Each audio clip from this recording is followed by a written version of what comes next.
Valmiki Ramayana, Kishkindha Kanda, Book number 4, Sarga 18, Roman numerals XVIII 18. Rama's reply. He ceased, and Rama's heart was stirred at every keen reproach he heard.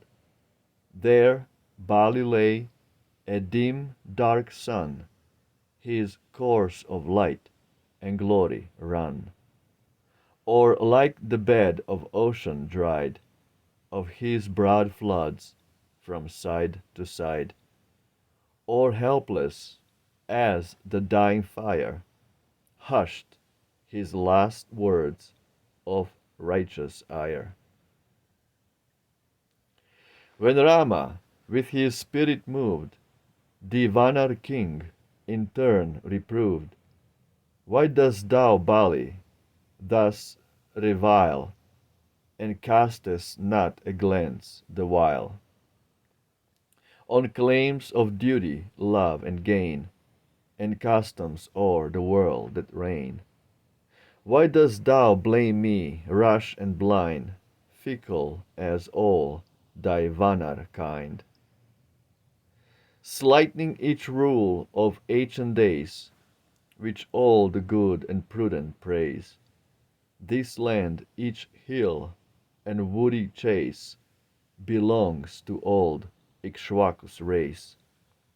With bird and beast and man, the whole is ours to cherish and control.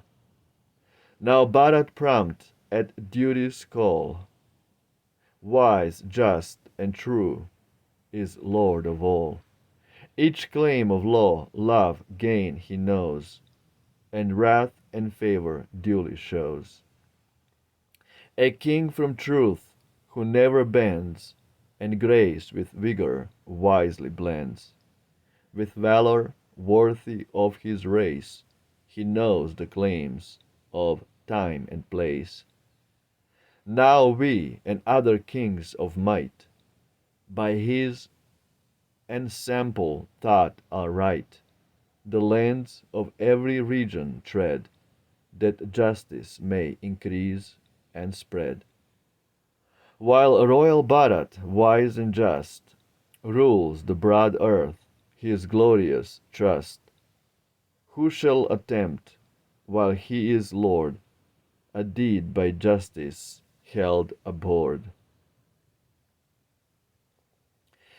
We now, as Bharat has decreed, let justice guide our every deed, and toil each sinner to repress, who scorns the way of righteousness.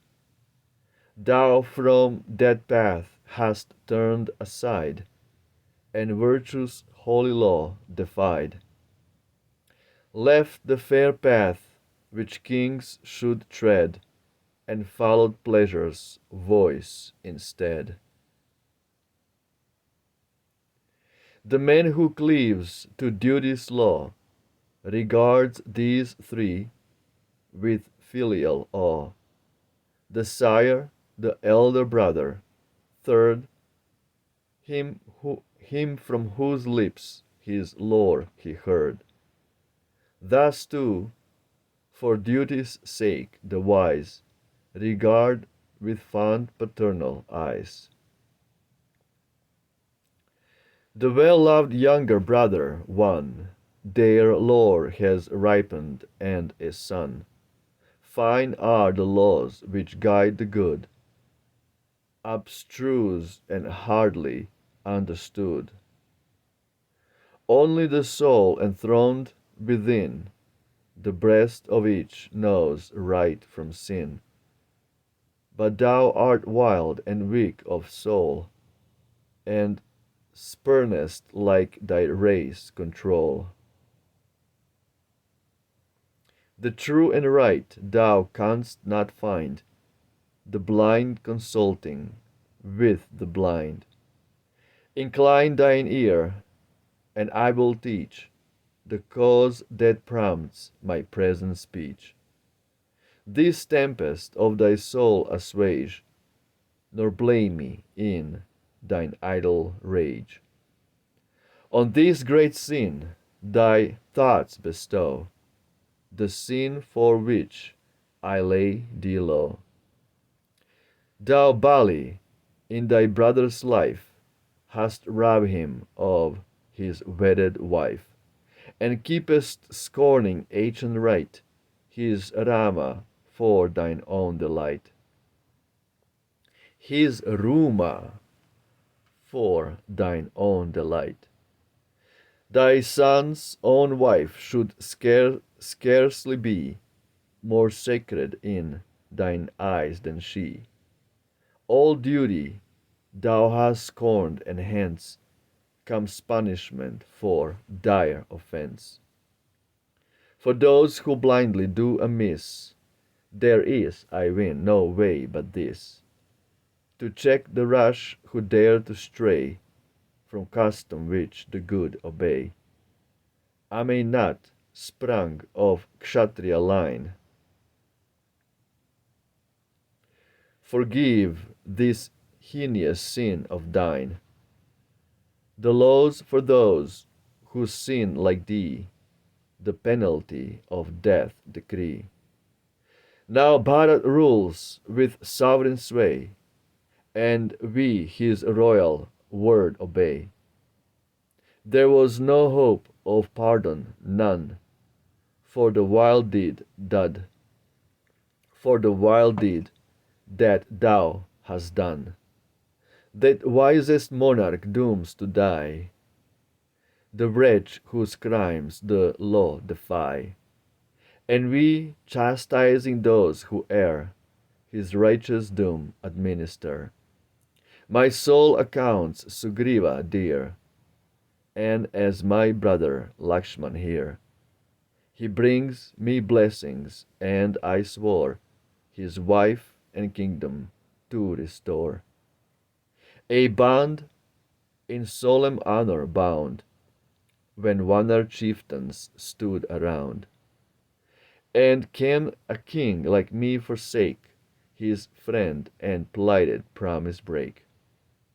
Reflect, O Vanar, on the cause, the sanction of eternal laws, and justly smitten down confess, thou diest for thy wickedness. By honor was I bound to lend assistance to a faithful friend.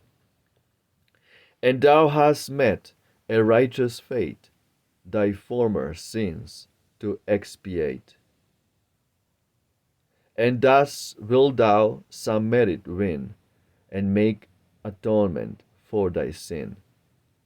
For hear me, Vanar king, rehearse what Manu spake in ancient verse. This holy law which all accept, who honor duty, have I kept. Pure grove the sinner's kings chastise, and like the virtuous gain the skies. By pain or full atonement freed, they reap the fruit of righteous deed. While kings who punish not incur the penalties of those who err. Mandata once a noble king, light of the line from which I spring, punished with death a devotee, when he had stooped to sin like thee. And many a king in ancient time has punished frantic sinners' crime, and when their impious blood was spilled, has washed away the stain of guilt. Cease, Bali, cease, no more complain. Reproaches and laments are vain. For thou art justly punished. We obey our king and are not free. Once more, O Bali, lend thine ear, another various plea to hear. For this, when heard and pondered well, will all complaint and rage dispel. My soul will ne'er this deed repent, nor was my shaft in anger sent. We take the Sylvan tribes beset with snare and trap, and gin and net, and many a heedless deer we smite, from thickets shade concealed from sight. Wild for the slaughter of the game, at stately stags our shafts we aim. We strike them, bounding sacred away, bounding scared away. We strike them as they stand at bay.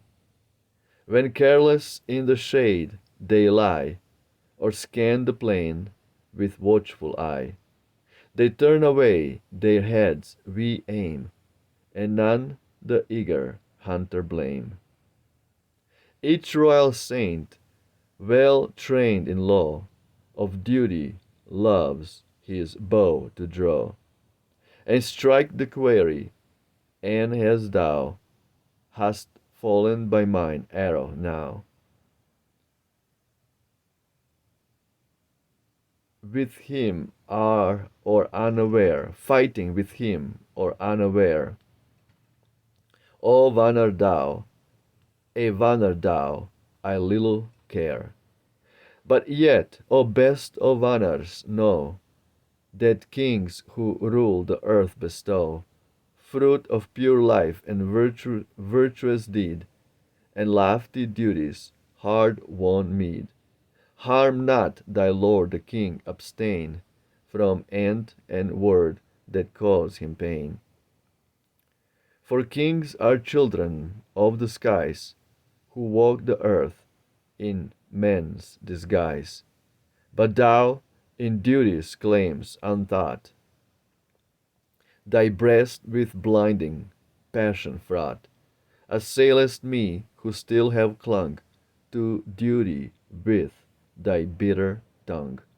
He seized, and Bali sore distressed, the sovereign claims of law confessed, and freed, o'erwhelmed with woe and shame, the lord of Ragu's race from blame. Then reverend palm to palm applied, to Rama thus the Vanar cried, True, best of men, is every word that from thy lips these ears have heard. It ill beseems a wretch like me to bandy empty words with me. Forgive the angry taunts that broke from my wild bosom as I spoke, and lay not to my charge, O king, my mad reproaches' idle sting. Thou, in the truth by trial trained, bestow knowledge of the right hast gained, and layest just and pure within the meetest penalty on sin. Through every bond of law I burst, the bloodiest sinner and the worst, and let thy right instructing speech console my heart and wisely teach, like some sad elephant who stands fast sinking in the treacherous sands. Thus Bali raised despairing eyes, then spake again with sobs and sighs. Not for myself, O king, I grieve, for Tara or the friends I leave. As for sweet Angada, my dear son, my noble only little one. For nursed in luxury and bliss, his father he will mourn and miss, and like a stream whose fount is dry, will waste away and sink and die. My own dear child, my only boy, his mother Tara's hope and joy.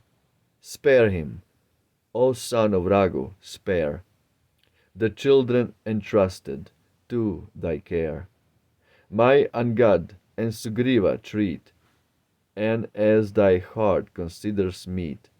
For thou, O chief of men, art strong to guard the right and punish wrong. If thou wilt thine ear incline to hear these dying words of mine, he and Sugriva will to thee as Bharat and as Lakshman be.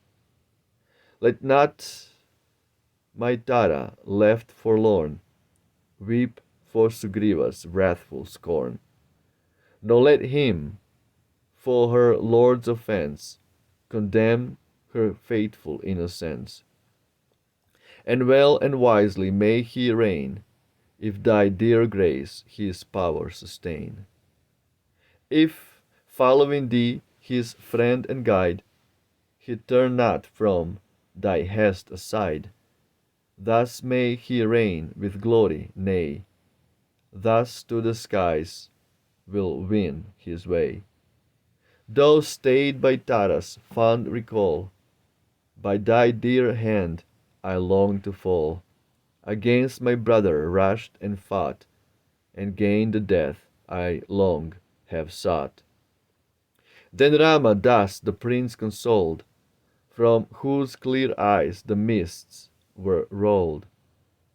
Grieve not for those thou leavest thus, nor tremble for thyself or us. For we will deal with thine and thee, as duty and laws decree. He who exacts and he who pays is justly slain or justly slays. Shall in the life to come have bliss, for each has done his task in this. Thou wandering from the right art made pure by the forfeit thou hast paid. Thou Thy weight of sins is cast aside, and duty's claim is satisfied. Then grieve no more, O Prince, but clear thy bosom from all doubt and fear. For fate, inexorably stern, thou hast no power to move or turn. Thy princely Angad still will share my tender love, Sugriva's care. And to thy offspring shall be shown affection that shall match thine own. Absolutely beautiful. Footnotes 346.1. Hayagriva, horse-necked, is a form of Vishnu. 346.2. Ashvatara is the name of a chief of the Nagas or serpents, which inhabit the regions under the earth. It is also the name of a Gandharva. Ashvatari ought to be the wife of one of the two, but I am not sure that this conjecture is right. The commentator does not say who this Ashvatari is, or what tradition or myth is alluded to. Vimalabodha reads Ashvatari in the nominative case and explains Ashvatari is the sun. And as the sun with his rays brings back the moon which has been sunk in the ocean and the infernal regions, so I will bring back Sita. Goresio.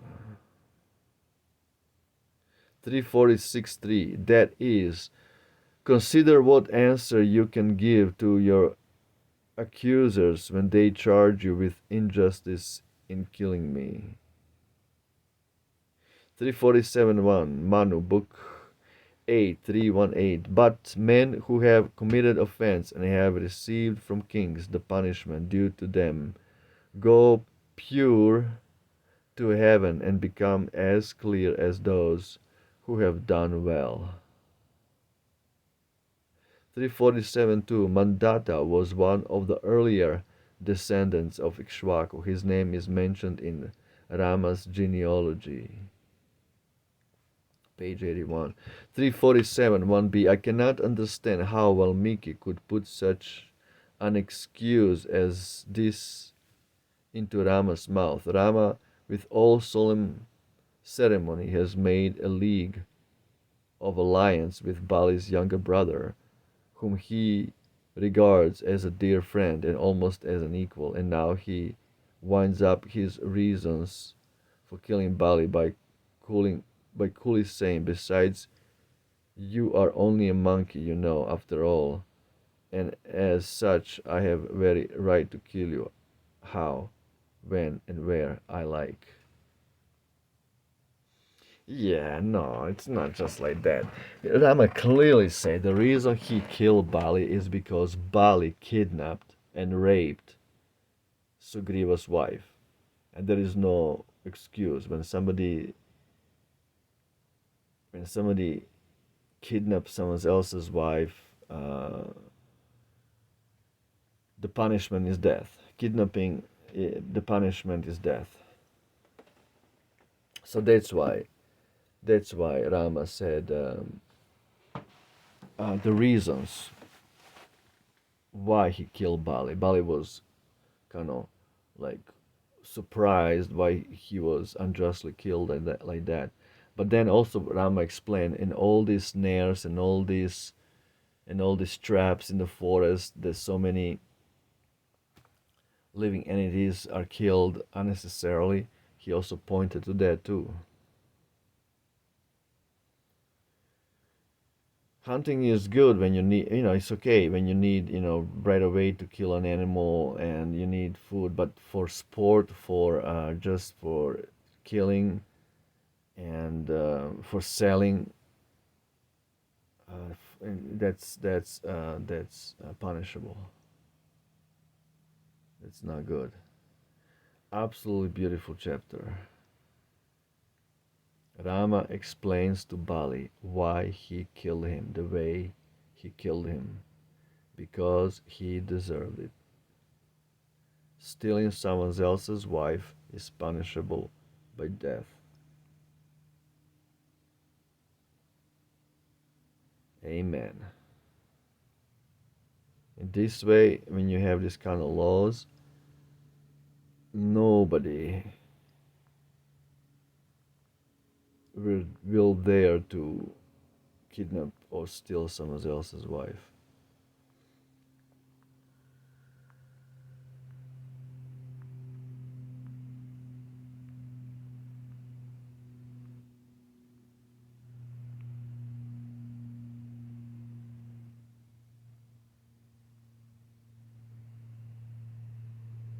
Rama talks how Bharat is the king of all these lands, and if Bharat also knew that Bali kidnapped someone else's wife, um, Bali would be again punished, condemned to death. Jai Shri Ramayana, Rama Victa, victory to Rama, Hail Ram, ciao.